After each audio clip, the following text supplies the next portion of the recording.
درود به همگی، خیلی خوش اومدید به کانال من. امروز قراره بریم سراغ یه سیارکی که در حال انفجاره، اونم از حجم عظیم طلا. پس بزن بریم سراغ ویدیو.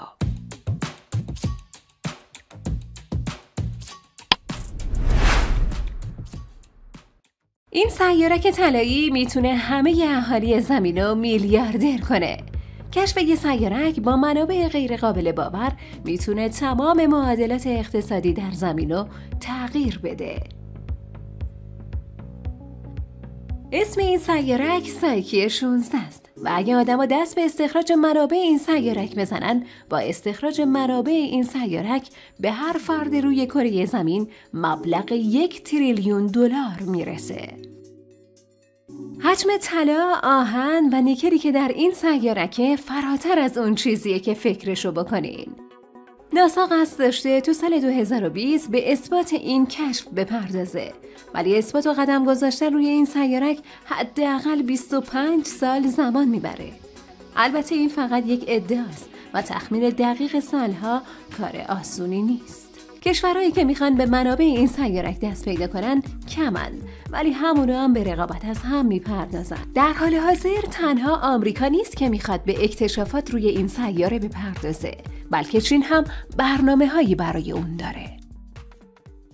فاصله این سیارک تا زمین 750 میلیون کیلومتره و این تنها سیارک کشف شده که از حجم منابع طلا، آهن و فلزات گرانبهای دیگه‌ای در حال انفجاره. ما هم از جمله سیارک‌هایی که دارای پلاتین، هلیوم 3، آب و منابع دیگه است. اما مشکلی که توی استخراج این منابع به وجود میاد، کمبود نیروی جاذبه در ماه هست. در حال حاضر بازار جهانی استخراج از معادن سیارک‌ها روی زمین وجود داره.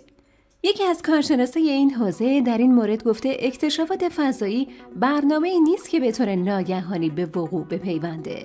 فضانوردان و متخصصان نه تنها روی این سیارک بلکه روی سیارک‌های زیاد دیگه‌ای هم در حال کار کردن هستند. بررسی‌های متخصصان نشون میده ارزش سایکی 16 700 کنتیلیون به توان 2 هست.